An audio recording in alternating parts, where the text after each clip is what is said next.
નમસ્કાર, નિર્માણ ન્યૂઝના ખાસ કાર્યક્રમ હોટ ટોપિકમાં આપની સાથે હું છું ધર્મી. અવારનવાર સ્કૂલ બાબતે હવે ચર્ચા કરવાની ફરજ પડતી હોય છે. એટલે શાળામાં સામાન્ય બાબતે શિક્ષણ ક્ષેત્રે ચર્ચા એવી થતી હોય કે કઈ એવી બાબત છે કે વિદ્યાર્થીઓ નબળા છે, શિક્ષણમાં કયા સુધારા કરવા જોઈએ, કયા વિષયો છે. એટલે સામાન્ય જો હું વાત કરું તો અભ્યાસક્રમને લઈને ચર્ચાઓ થતી હોય છે. પણ હવે જ્યારે એક ફરજ બની છે આપણને ચર્ચા કરવા માટેની, અને એ છે વિદ્યાર્થીઓનું બિહેવિયર. અને એ ચર્ચા પછી પણ હવે હદ ત્યાં વટાઈ છે કે હવે વિદ્યાર્થીઓના જે માતા પિતા છે એ ખુદ હુમલા કરી રહ્યા છે વિદ્યાર્થીઓ ઉપર.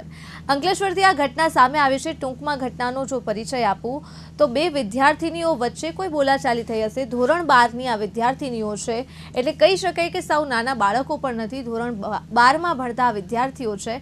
એટલે બંને વિદ્યાર્થીનીઓ વચ્ચે કંઈક બોલાચાલી થઈ હશે અને ત્યારબાદ હદ ત્યાં થાય છે કે વિદ્યાર્થીનીના માતા પિતા આખી મેટરમાં ઇન્વોલ્વ થાય છે અને અન્ય વિદ્યાર્થીની ઉપર હુમલો કરે છે જાતે જ. એના પિતા કાર લઈને આવે છે, કારમાં માતા પિતા અને પોતે તેમની દીકરી પણ સવાર હોય છે, દાદી પણ હોય છે, અને ત્યારબાદ એ અન્ય વિદ્યાર્થીની પર તૂટી પડે છે. અને તેમાં પણ વધારે કરુણ બાબત એ છે કે પિતા પોતે જ ગાડીમાંથી બેટ કાઢે છે અને પોતાની દીકરીને બેટ આપે છે અને દીકરીને કહે છે કે લે તું માર. એટલે હવે અહીંયા કોઈ સવાલ અથવા કોઈ શબ્દો નથી મારી પાસે કે કઈ પ્રકારની માનસિકતા છે. સામે જે વિદ્યાર્થીનીનો કોઈ પણ વાંક હોય, કોઈ પણ કારણોસર બોલાચાલી થઈ હોય, પણ આ પ્રકારે સરા જાહેરમાં રસ્તા ઉપર વિદ્યાર્થીનીને બેટ વડે માર મારવો, ગાળાગાળી કરવી, કપડાં ઉતારી નાખવાની ધમકી આપવી, આ પ્રકારે વર્તન કરવું એ પણ એક માતા પિતા દ્વારા કેટલું યોગ્ય છે? શાળાની આ કેટલી ભૂમિકા છે, શાળામાં અત્યારે કયા પ્રકારે વાતાવરણ છે તેના ઉપર પણ વાત કરવી છે. માતા પિતાનું આ બિહેવિયર કેટલું યોગ્ય છે, કઈ હદે આ માતા પિતા હિંસક બની રહ્યા છે તેના ઉપર પણ વાત કરવી છે.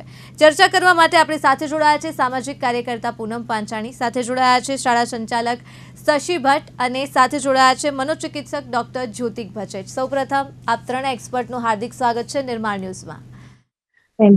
સૌથી પહેલા શશીજી, શરૂઆત તમારાથી કરીશ, કેમ કે શાળાનો આ કિસ્સો સામે આવ્યો છે અને કમનસીબી આપણી કે આપણે અભ્યાસક્રમની ચર્ચા નથી કરી શકતા, આ મુદ્દા ઉપર ચર્ચા કરવી પડે છે. માતા પિતા હિંસક બને, કઈ રીતે આ ઘટના છે અને આ ક્યાં અટકશે?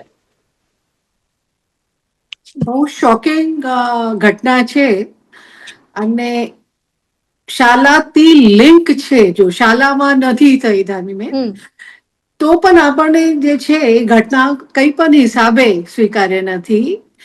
હવે જે પણ ઘટના, સપોઝ બે વિદ્યાર્થીઓને ડિસ્પ્યુટ જે પણ થયું હશે એ શાળામાં જ થયું હશે, તો એમાં એ લોકો ટીચરનું કે આચાર્યનું મીડિયેશન લઈ શકતા હતા, કમ્પ્લેન કરી શકતા હતા. પછી પેરેન્ટ્સ પણ પ્રિન્સિપલને અપ્રોચ કરી શકતા હતા ઓર ક્લાસ ટીચરને અપ્રોચ કરી. એક સિસ્ટમ છે આપણી ત્યાં, એમાં એટલે બધું આપણે જે છે ડિસ્કસ કરીએ છીએ ને સોલ્યુશન લાવવાનો પ્રયાસ કરે છે શાળાઓ. હવે એમાં ડાયરેક્ટ કોઈ પણ family, this is the complete family, રસ્તામાં બે ટીનેજર ગર્લ્સને આ રીતે હુમલો કરે એ તો ક્રિમિનલ એક્ટ છે અને એનું બહુ જ સ્ટ્રિક્ટ એક્શન મને લાગે છે લેવું જોઈએ.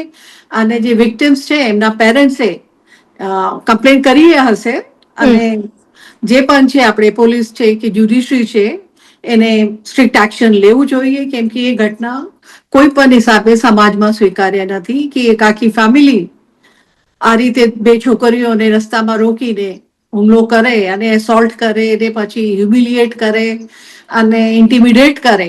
This is not acceptable by anybody. But starting શાળાથી થઈ છે તો એઝ અ સંચાલક મને પણ દુઃખ થાય છે કે કેમ આપણે સ્કૂલમાં જે વસ્તુને સોલ્વ નથી કરી શકતા. એમાં આપણે ગેપ ક્યાં છે? કેમ પેરેન્ટ્સ જે છે એ સ્કૂલમાં ના આવ્યા? કેમ આ છોકરીઓ, ચલો આજે વિક્ટિમ છોકરીઓ છે, કદાચ ધ અધર ગર્લ જેને હુમલો કર્યો એની સાથે કઈ ખરાબ થયું હશે, હું એ નથી કહેતી કે કોની વાંક છે ને કોની વાંક નથી. એ છોકરી ઇન્સ્ટેડ ઓફ ફેમિલીને લઈને રસ્તામાં અટેક કરાવે, એ પ્રિન્સિપલ પાસે કેમ ના આવી? કેમ એની પાસે આટલી હિંમત નહોતી? કેમ એની પાસે એટલું બધું કોન્ફિડન્સ નહોતું? એ વિચારવા જેવું છે. એના માટે શાળાઓ જે છે એ કોલ લેવી જોઈએ અને બિલકુલ. ડિસ્કસ કરવું જોઈએ પેરેન્ટ્સ સાથે ને છોકરાઓ સાથે વર્કશોપ્સ કરવી જોઈએ કે તમારે કંઈ પણ પ્રોબ્લેમ હોય તો અમે સ્કૂલની જે પ્રોબ્લેમ છે સ્કૂલમાં સોલ્વ કેમ ના થઈ શકે. બિલકુલ, એટલે હાજી, શાળાએ હાજી. પણ ઇન્વોલ્વ થવાની બિલકુલ જરૂર છે જ્યારે આ પ્રકારના જો કિસ્સાઓ સામે આવતા હોય તો.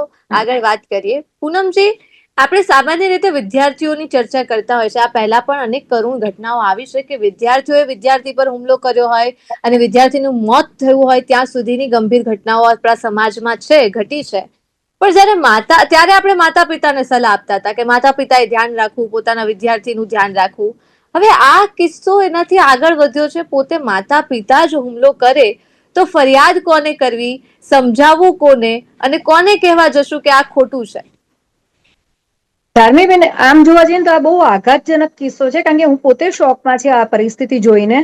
કારણ કે આપણે જાણી શકીએ છીએ કે હમણાં જયારે 7 ડે નો કિસ્સો બન્યો તો એક બાળકનું મૃત્યુ થયું ગયું. એના પ્રોટેસ્ટમાં આપણે બધાએ વિરોધ કર્યો હતો કે સ્કૂલ પ્રશાસનનો વાંક છે કે વિદ્યાર્થીનો વાંક છે, મોબાઈલ ફોન્સનો વાંક છે, એ તો છે જ. ચલો, પણ હવે આપણે એ સમયે વાલીઓ તરફ કોઈએ નજર કરી નહીં. પણ આ કિસ્સો જોયા પછી મને એવું લાગે છે, જેમ કે આપણે લોકો કહીએ છીએ કે કુવામાં હશે તો અવેડામાં આવશે. બરાબર, આમાં જો કુવો જ ક્રાઇમ હાથમાં લે છે અને પોતાના બાળકને શીખવાડે છે કે લે તું બેટ લઈને આને માર, તો હવે આગળ કંઈક વાત કરવાની રહેતી જ નથી. કારણ કે જયારે વાલી જેને એવું શિક્ષણ આપે, આપણા જમાનામાં એવું હતું, ખાસ કરીને અમારા જમાનામાં, કે માતા પિતા અમારું ઘડતર સંસ્કાર આપતા કે ભાઈ બેટા કોક આપણને બોલે તો આપણે સામે ગાળ નહીં આપવાની, સામે જવાબ નહીં આપવાનું, આપણે સાંભળી લેવાનું, ફરિયાદ કરવાની, પણ ક્યારે સામે નહીં બોલવાનું. આજે ઊંધી સિસ્ટમ થઈ ગઈ એ સામે બોલવાની તો દૂરની વાત છે, અત્યારે માતા પિતા હુમલો કરતા શીખવાડે છે. તો એ દિવસ દૂર નથી જેમ કે આપણે દીકરીઓને વળાવવાની હોય, અલગ જુદા ઘરમાં મોકલવાની હોય, અને જો આપણે એની માનસિકતા શરૂઆતથી જ આવી કરી દેશું તો એ દીકરી બીજાનું ઘર કઈ રીતના તારશે? પછી તો આ બીજી સોનમ છે, મુસ્કાન છે કે સિયા જેવી પરિસ્થિતિ સર્જાશે કે એવી દીકરીઓ પાકશે અને બીજાના દીકરાને મારતી રહેશે. તો આ બહુ કરુણાજનક પરિસ્થિતિ છે, ખાસ કરીને બાળકો માટે અને વાલીઓ માટે, કે જો વાલીઓ પોતે કાયદો હાથમાં લેશે અથવા તો પોતાના બાળકને હાથમાં કાયદો લેવાનું શીખવાડશે તો ઘરે ઘરે ક્રિમિનલ પેદા થાય તો એની કોઈ નવાઈ નથી. મોબાઈલ ફોન્સે બાળકોની તો બુદ્ધિ ભ્રષ્ટ કરી છે, પણ આ કિસ્સો જોતાની સાથે એવું લાગે છે કે માતા પિતાની બી બુદ્ધિ તદ્દન ભ્રષ્ટ કરી નાખી છે. એટલે હવે થોડુંક સિરિયસ બનવું પડશે અને સરકારે કાયદા એક સ્ટ્રોંગ કે એવા કડક કાયદા લાવવા જ પડશે. અને હવે દિવસે દિવસે સિચ્યુએશન વધારે ખરાબ થતી જાય છે. એને કંટ્રોલમાં કરવા, એને નિયંત્રણમાં લાવવા માટે વાલીઓએ પણ સજાગ થવું પડશે. અને હું તો કહું છું, આ કિસ્સામાં વાલીઓને કડકમાં કડક સજા મળવી જોઈએ. બાળકને તો, કારણ કે બાળક તો બાળ બુદ્ધિ છે, એનામાં તો આપણે વાળીએ એમ વળશે. તો જવાબદારી મા બાપની. જયારે માતા પિતા જ કે છે કે તું બેટ લઈને ફલાણીને માર, તું આને મારી નાખ, તો પછી હવે આમાં પ્રશ્ન થતો જ નથી. એની માટે તો ફરજિયાત માતા પિતાને સજા થવી જોઈએ અને આમાં આગળ કાર્યવાહી કરવી જોઈએ. બિલકુલ, બિલકુલ. ડોક્ટર જ્યોતિક, સામાન્ય રીતે જ્યારે પેરેન્ટ્સ હોય એ નાના બાળકોને શીખવાડતા હોય છે, જેમ પૂનમબેને, શશીજીએ વાત કરી, ખૂબ સાચી વાત કરી છે, માતા પિતાના હાથમાં હોય છે પોતાનું બાળક શું કરશે, કેવું એક્શન લેશે. પણ હવે ક્યાંક એક સમય એવો પણ જોવા મળે છે જ્યોતિકજી કે પોતાના બાળકને જબરું બનાવવા માંગે છે. આજના પેરેન્ટ્સ જે છે એ ઘણા એવા પેરેન્ટ્સ જોયા છે કે પોતે પ્રાઉડ થી અને ચાવથી બીજાને કહેતા હોય છે કે અમારું બાળક તો મારીને જ આવે છે. કોઈને પણ જો બહાર જાય તો અમે જ એમને કહીએ છીએ કે તું માર ખાઈને ના આવતો, મારીને આવશે. આ પણ એક સ્ટેટમેન્ટ જે છે પેરેન્ટ્સ દ્વારા અત્યારે સાંભળવા મળે છે. એટલે સૌથી પહેલા તો નાનપણની આ માનસિકતા કે પોતાનું જે બાળક છે બીજાને મારીને આવે, આ માનસિકતા પણ કેટલી જવાબદાર છે? એટલે ધાર્મીબેન, ખૂબ જ અગત્યનો મુદ્દો અને ખૂબ જ કરુણ ઘટના આપણે સાંભળી રહ્યા છીએ કે આ રીતના વાલીએ કોઈ પર હુમલો કર્યો.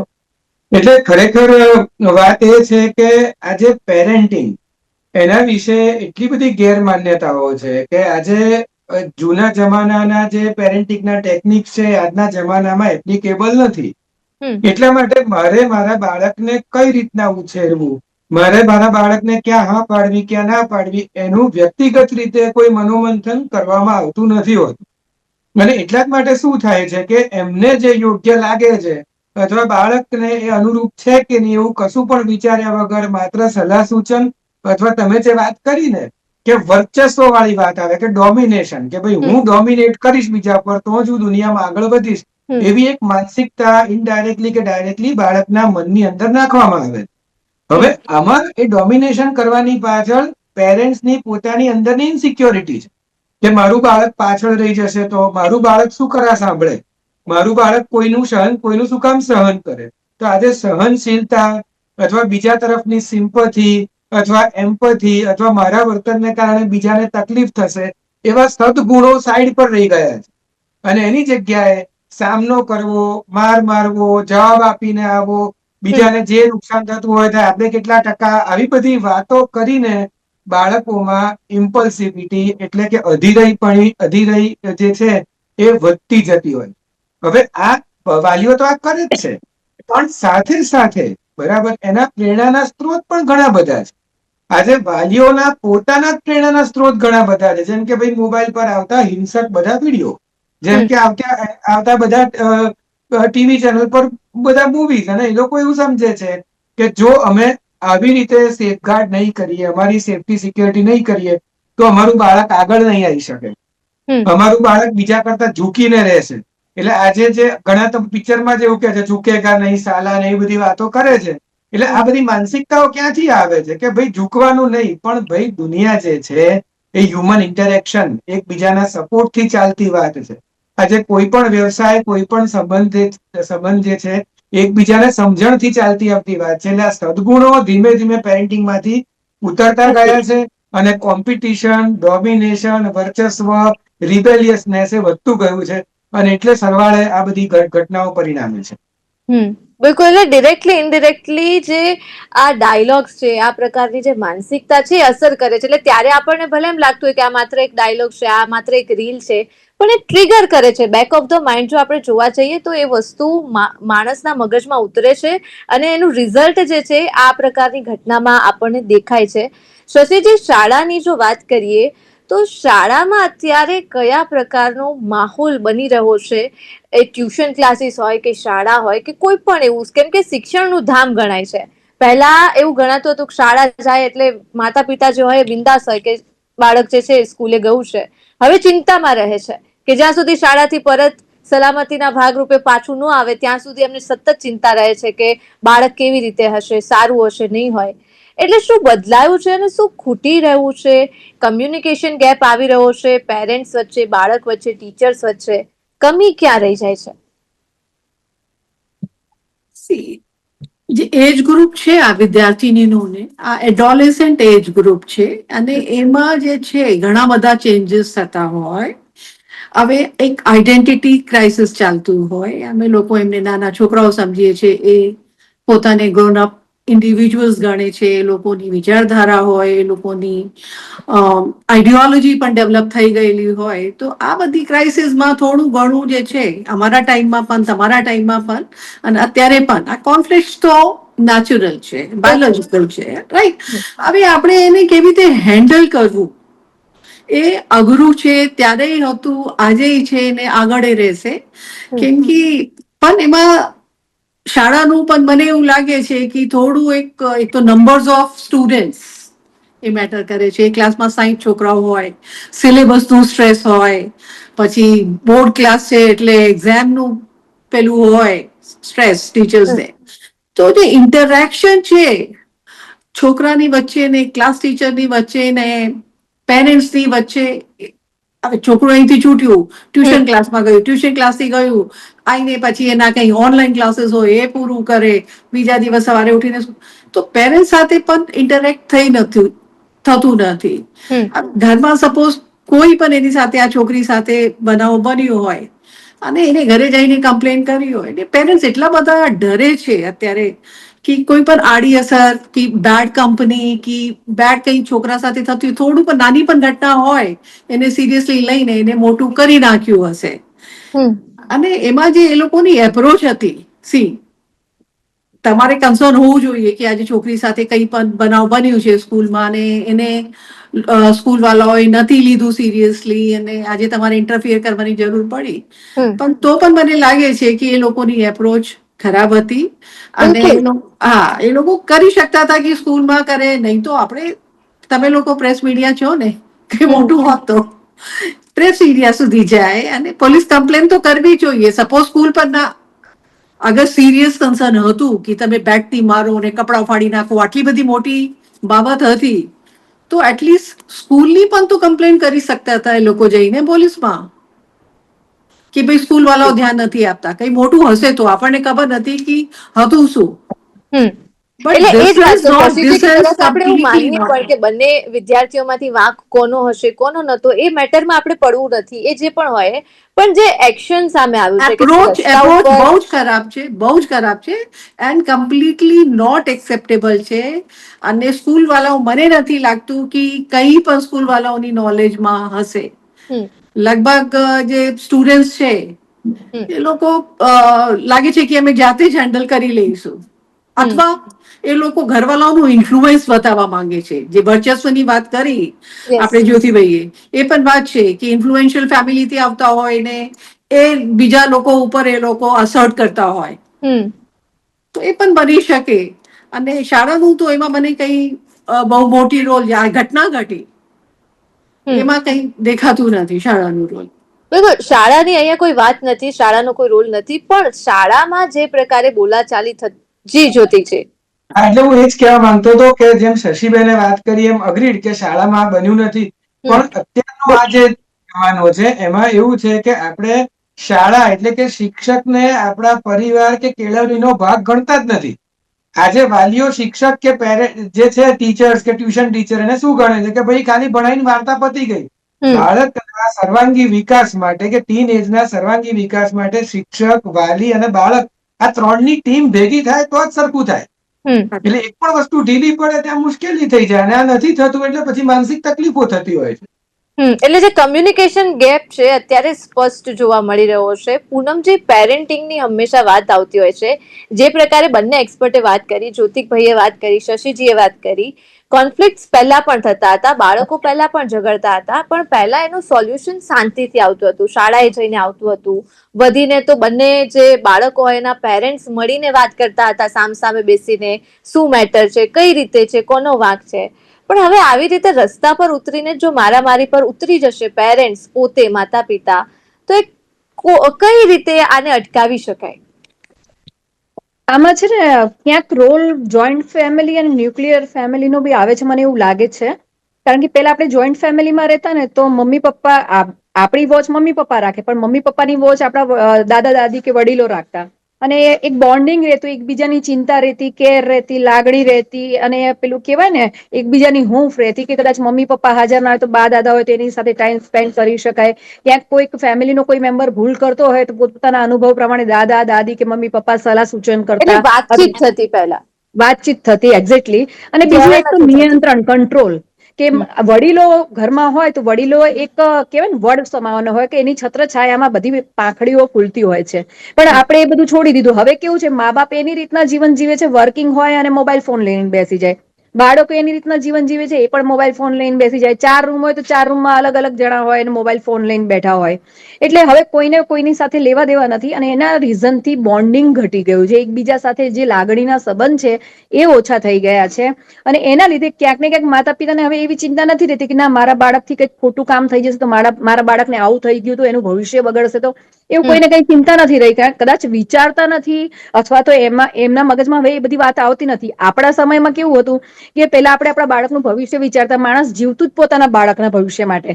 આપણે કહેતા, અમે લોકો તો અત્યાર સુધી એવું કહેતા આવ્યા છીએ કે ભાઈ આપણું તો જે થઈ ગયું એ થઈ ગયું, આપણા બાળકનું આ વસ્તુ ના થવી જોઈએ. પણ આ જે ઘટના બની એને જોતા તો એમ લાગે છે કે આપણે જે નથી કર્યું ને એનાથી વધારે આપણું બાળક કરવું જોઈએ. મતલબ આપણે કોઈને માર્યું નથી તો આપણું બાળક મારી નાખવું જોઈએ સામેવાળાને. આપણે જેલમાં નથી ગયા તો આપણા બાળકને જેલમાં નાખો. એટલે આ જે વિકૃતિ છે એ તદ્દન મને લાગે છે માનસિક બીમાર પેરેન્ટ્સ છે. બાકી મને નથી લાગતું ગમે તેટલી મોટી ભૂલ થઈ હોય, ગમે તેટલો મોટો ઝઘડો થયો હોય, તો ક્યારે આવી સલાહ મારવા માટે બેટ તો દૂર, પણ સલાહ પણ મા બાપ ના આપે કે તું એને ફલાણાને મારી નાખ, અથવા તો એને બેટથી માર, અથવા એના કપડા ઉતારવાની ધમકી. એક દીકરીને કપડા ઉતારવાની ધમકી, એટલે વોટ ઇઝ ધીસ નોનસેન્સ? તમારા મતલબ કોઈ કાયદો કશું છે જ નહીં ને? કાયદા નામની વસ્તુની કોઈ બીક જ નથી તમને લોકોને? એટલે આનો હું સખ્ત વિરોધ કરું છું. હંમેશા દીકરીને, નો ડાઉટ હું સેલ્ફ ડિફેન્સના કેમ્પેનિંગ ચલાવી રહી છું. હું દીકરીને સક્ષમ બનવાનું અને ઘણીવાર પોતાના ડિફેન્સ માટે સામે લડવાની એડવાઇસ આપું છું, પણ કેવા વ્યક્તિઓ, નરાધમીઓ સાથે કે જે તમને છેડતી કરે કે બલાત્કાર કરે. પણ એનો મતલબ એ નહીં કે હું દીકરીને, અમે લોકો એવી સલાહ આપીએ કે બાળકને એવી સલાહ આપીએ કે તને જે મળે, જે તારી જોડે ફાઇટ કરે, ઝઘડે, એને તમે મારી નાખો કે મારો. ધેટ્સ નોટ લીગલ, અને આ વસ્તુ કરવી બી ના જોઈએ, અને આ બાબતે કડકમાં કડક પગલાં લેવા જોઈએ. મારી બસ આ જ એક વાત રહેશે. બિલકુલ. જ્યોતિકજી, જે વાતચીત નથી થતી, મેઇન મુદ્દો જ આ છે. અગર આપણે આ આખી જો ઘટનાનું કન્ક્લુઝન કાઢીએ તો એક કન્ક્લુઝન પર આપણે એ આવીએ કે વાતચીત નથી થતી, કમ્યુનિકેશન ગેપ સ્પષ્ટ છે. માતા પિતાનો, વિદ્યાર્થી વચ્ચેનો, ટીચર વચ્ચેનો, જે પણ હોય. અહીંયા બાળકીએ કહ્યું અને માતા પિતા જે છે એ રોષે ભરાયા અને અંદરથી રોષ આવ્યો કે મારી દીકરીને કઈ રીતે આ પ્રકારે બોલાચાલી થઈ, હેરાન કરી, અને સીધા જ એ રોષમાં નીકળી ગયા ગાડી લઈ, અને વિદ્યાર્થીનીઓ સાથે આ ઘટના ઘટી છે. કમ્યુનિકેશન થાય, લોકો વાત કરે ને શાંતિથી, વાતચીત થવી જોઈએ શાંતિથી, તો લાગે છે કે ક્યાંક આવી ઘટનાઓ અટકે. શાળામાં કોઈ કાઉન્સિલર મૂકી શકાય, અથવા તો હવે તો લાગે છે કે આગળ વધીને માત્ર વિદ્યાર્થી નહીં, માતા પિતાનું પણ કાઉન્સેલિંગ કરવું પડશે. યસ, ડેફિનેટલી, તો આ પ્રકારનું કઈ કરી શકાય, એટલે શું કરી શકાય તો આ ઘટના અટકે? એટલે જે પગલાની તમે વાત કરો છો એ છે વાતચીત કરતા પણ એક કમ્યુનિકેશનની શરૂઆત કરવી, ને એને માટે બે બહુ જ અગત્યની વસ્તુઓ જે જરૂર પડે બંને પક્ષે, વાલી પક્ષે અને બાળકો પક્ષે. કેમ કે પહેલી વસ્તુ રિએક્શન જે આવે છે એ ખૂબ ભયાનક હોય છે, સીધું જ રિએક્શન અત્યારે આવી જાય છે લોકો. હું એ જ વાત કહેવા જઈ રહ્યો હતો કે વાતચીત કરવા માટે બે અગત્યના મુદ્દાની જરૂર પડે કે ક્વોલિટીઝ છે. પહેલી વસ્તુ આવે છે કે સમય, કે એકબીજાને સમય આપવો પડે, કે ભાઈ તમે અનકન્ડિશનલી, તમે કોઈ પણ મુદ્દો નથી, ટોપિક નથી, કોઈ એવી કોઈ એજન્ડા નથી, તો પણ તમે એકબીજાની સાથે બેસો છો નિખાલસ રીતે, માત્ર ગપ્પા મારવા માટે પણ બેસો છો, એટલે પહેલો તો સમય આપવો પડે. અને બીજું છે કે ધીરજથી સાંભળવું પડે. આજે હું તમને વાલી પક્ષની વાત કરું તો આજે ધીરજથી સાંભળવા કરતા સલાહ સૂચન, એડવાઇસ, આવું કરવાનું, આવું નહીં કરવાનું, અથવા તો ઘણીવાર એનાથી પણ આગળ કે ભાઈ તમને આર્ટિફિશિયલ ઇન્ટેલિજન્સ ને પૂછે કે મારે વાલી તરીકે શું કરવાનું છે, તો એની પ્રિન્ટ આઉટ બાળકને આપતા હોય છે, જો બેટા તારે આવું આવું કરવાનું. એટલે એ તો વધારે ભયાનક છે. બેઝિકલી શું છે કે પોતે મનોમંથન નથી કરતા કે ભાઈ મારું બાળક મારા માટે અલગ છે. આજે દરેક બાળકનું વ્યક્તિત્વ, પર્સનાલિટી અલગ છે, એ પહેલી વસ્તુ છે. અને બીજું કે હું પોતે જેવું વર્તન કરીશ એવું બાળક જુએ છે, અને એવું એ જીવનમાં ક્યાંક ને ક્યાંક એનું અનુકરણ કરશે જ. એ વસ્તુ પણ ખૂબ અગત્યની છે, કારણ કે બાળકો માટે એમના રોલ મોડલ એમના વાલી હોય છે, કારણ કે મોટા ભાગના સમય એમની સાથે રહેતા હોય છે. એટલે એ રોલ મોડલ બનવાની જવાબદારી પણ વાલીઓએ લેવી પડે, અને એ જવાબદારી મોટી જવાબદારી છે. એમાં ધીરજની જરૂર પડે, એમાં તમારે વાતચીતની જરૂર પડે, એમાં ના હોય તો તમારે વાત સમજણથી પૂરી કરવાની આવે, અને આક્રમકતા દૂર કરીને વિવેક બુદ્ધિ, વ્યવહારિક જ્ઞાન, એવી problem solving, crisis intervention, time management, આ બધી વસ્તુઓ આવે. પણ આ બધી વસ્તુઓ માટે કેળવણી કોણ કરશે ધાર્મિકબેન? એ અગત્યનું છે ને, કે આજે આપણે રીલ જોવામાંથી, બહાર ફરવામાંથી, તહેવારો ને આપણે ઉજવવામાંથી કે ભાઈ સેલિબ્રેશનોમાંથી જ આપણે ફ્રી નથી પડતા, તો આ બધી વસ્તુઓમાં ક્યાં પડીએ? એટલે મારી નમ્ર વિનંતી વાલીઓને પણ છે અને શાળાઓને બી છે કે આજે ડે સેલિબ્રેશન નહીં કરાવો તો ચાલશે. વાલીઓ તમે તમારા બાળકોને બહારગામ નહીં લઈ જાઓ તો પણ ચાલશે, પણ મૂલ્યો, જીવન મૂલ્યોનું ખરેખર એ લોકોમાં સિંચન કરવું જરૂરી છે. સમય આપો, શાંતિથી સાંભળો, અને સલાહ ઓછી આપો, માત્ર સમજો બાળકને. બિલકુલ સાચી વાત કરી છે. સલાહ આપવાની જે વાત છે, અને ખાસ કરીને તો પેરેન્ટ્સ જે એક્સપેક્ટ કરે છે પોતાના બાળક પાસેથી કે અમે જેવું ઈચ્છીએ એવું અમારું બાળક કરે, અને અમારું બાળક ક્યાંયથી, એમાં મેઇન માનસિકતા જ છે કે માર ખાઈને ન આવે, મારીને આવે. આ પ્રકારની પણ એક માનસિકતા મૂળભૂત જવાબદાર છે. શશીજી, આપ ખૂબ અનુભવી છો, અઢળક વિદ્યાર્થીઓ સાથે વાતચીત કરતા રહેતા હો છો, આપ જાણો છો કઈ કરે છે. શું લાગે છે શશીજી, આ પહેલા પણ આપણે જયારે ચર્ચા કરી ત્યારે આવો જ એક મુદ્દો હતો, શાળામાં આ પ્રકારે મારામારીની ઘટના ઘટી હતી, વિદ્યાર્થીઓ વચ્ચે હતી, આ વખતે પેરેન્ટ્સ છે મારામારી કરનાર. ક્યાં અટકશે? જે શાળાઓ છે એમાં કોઈ ફેરબદલી કરવામાં આવે, ટીચર્સને કોઈ સ્પેશિયલ વર્કશોપ ટીચર્સ સાથે કરવામાં આવે, કે શું કરવામાં આવે શાળામાં ફેરફાર, તો બીજી વાર આપણે જયારે ચર્ચા કરીએ ત્યારે વિષય કોઈ બીજો બને, આ ન હોય. હા, મને લાગે છે કે થોડું જે છે આપણે છોકરાઓ હવે ડેવલપ થઈ રહ્યા છે, એટલીસ્ટ 9, 10, 11, 12 ના જે છોકરાઓ છે એ લોકો થોડું સિવિક વેલ્યુઝ અને થોડું ડિસિપ્લિન, કે હવે એ લોકો બહાર સમાજમાં જશે પ્રોટેક્શનમાં, 18 વર્ષના થાય એટલે એડલ્ટમાં ગણાય, રાઈટ? પછી તો બધા લોઝ એ લોકો ઉપર લાગુ થાય ને. તો આપણે એટલીસ્ટ જે આ જે ટ્રાન્ઝિશન પીરિયડ છે, ચલો 9, 10 મૂકી દો, 11, 12 માં એટલીસ્ટ એ લોકોને સિવિક જે પણ બિહેવિયર છે અને ડિસિપ્લિનિંગ છે એની ઉપર આપણે થોડું વધારે ધ્યાન આપીએ કે એ લોકોના રાઇટ શું છે. એક્સપ્લોઇટ તો ના જ થવા જોઈએ. પેરેન્ટ્સ પણ જે વિચારે છે કે મારું છોકરું એક્સપ્લોઇટ ના થવું જોઈએ, પણ મારીને આ એને લેસન્સ પઢાવતું હોય એવું બધું ના હોવું જોઈએ. કેવી રીતે આપણે ડિસ્પ્યુટ્સ હેન્ડલ કરી શકાય એક સારી મર્યાદામાં રહીને આપણે, મને લાગે છે કે સ્કૂલ પણ થોડું ઇન્ટરવીન કરી શકે છે. 11-12ના 2-4 વર્કશોપ્સ પણ આપણે કરીએ 2 વર્ષમાં કે એ લોકોને ડિસિપ્લિનિંગ એન્ડ બહાર તમે નીકળો અને સિટીઝન થાઓ તો શું સિવિક વેલ્યુઝ છે, સમાજની શું અપેક્ષાઓ છે તમારી પાસે. બરાબર છે, તમે કાલે આંદોલન કરશો તો એની પણ એક ડિસિપ્લિન હોય છે. કાલે તમે કઈ ડિસ્પ્યુટ પણ હેન્ડલ કરો છો તો આપણે છોકરાઓને તૈયાર કરવાના છે. તો સ્કૂલ ઇન્ટરવીન કરી શકે છે. મારી હિસાબે આપણે એટલીસ્ટ 2 વર્ષમાં 4 વર્કશોપ્સ એવા કરીએ અને બહારના લોકો પાસેથી કરાવીએ તો છોકરાઓ પર ઇન્ફ્લુએન્સ થાય તો એ આપણે સજેસ્ટ કરી શકાય. બિલકુલ બિલકુલ. ખૂબ ખૂબ આભાર આપ ત્રણે એક્સપર્ટનો અમારી સાથે જોડાવા બદલ. પૂનમજી, જ્યોતિકજી, શશીજી, આપ ત્રણે એક્સપર્ટનો ખૂબ ખૂબ આભાર અમારી સાથે જોડાવા બદલ, ચર્ચા કરવા બદલ. તો દર્શક મિત્રો, આજની આ વિશેષ ચર્ચામાં હાલ માત્ર આટલું જ. મને આપશો રજા. નમસ્કાર.